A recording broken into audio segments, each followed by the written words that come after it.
Hi, in this video I'm going to talk about Graph Pad Prism 7, an introductory video for Graph Pad Prism 7, the latest version of Graph Pad. So let's open the Graph Pad Prism 7. So here is our Graph Pad Prism 7. Now it would say welcome to Graph Pad Prism, and there are a lot of options over here. You can see there are option for new table and graphs. It says XY. That means your graphs would look like somewhat this, and these XY graphs are very important for plotting mathematical functions, correlation, etc. The column graphs would be very important for plotting your experimental data, such as you did a control set of experiment versus a treated, and you can see a sample over here. Then you have grouped graphs, then you have survival, contingency, and pie chart also, which is called part as a whole over Graph Pad Prism. So there are other options like open a previously done file. You can see there are many files over here. They have a lab archive, and they have option for introduction about graphs. So they have given all the options for many graphs and description about those graphs. So you can see there are many graphs. You can just go there and study about these graphs and when to use these graphs. So in this particular video I'm going to talk about how to enter our data and how to do a column graph.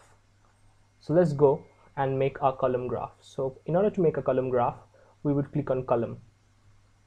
After clicking on column, we would enter our replicate values stacked in columns, and we want to represent our data as mean of our data set plus minus standard error. So we would choose that.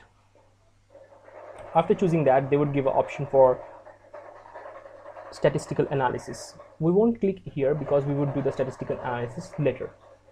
So when we said create, it would open a new page. So let's say we want to measure and we want to graphically represent the difference in heights between the male and female students of our class. So we would write here male, and in the next column we would write female, and their heights are given in centimeters. So I would just enter only 5 data for males and 5 data for females. So let's enter the data. Let's say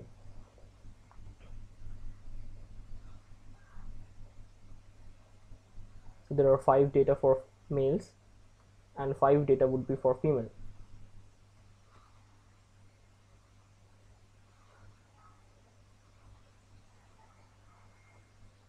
So after that, we want to make a graph on that, and we want to see whether there is a significant difference between the height of male and the female. So after entering this particular data, you go to the sidebar where you can see there is a data option under the graphs. So when you click on that, you would see a graph is auto-generated. You just have to click OK. So you can see there is a bar diagram showing the mean. When you click over here, when you bring your cursor over here, you can find the mean height for the female group is actually 154.8, and for male it's 168.8. So it's given, and the standard error of mean is also represented in the graph. You can put a X title and put a Y title. So let's, in Y title we would write height in centimeters, and then we can give a title, or we can also erase the X title, or if you want to add X title, that doesn't matter. And then we can edit these graphs, change the colors. Like for changing color, we have to double click on the particular graph. When we double click, a new window would open, and there you have to select new colors. Let's say I'm choosing this blue color, and when we click OK, the color is changed. We can also change the style of that x-axis by double clicking on it. By particularly double clicking on it, they want to change the label and write the label as below horizontal. Now the label would appear in a horizontal fashion, and so the two graphs are ready. In another video, I would show a statistical analysis to tell whether the height of male students significantly different from female students. And that's all about this tutorial. And if you like my video, please give it a quick thumbs up. And don't forget to subscribe, and please leave your comments below. Thank you.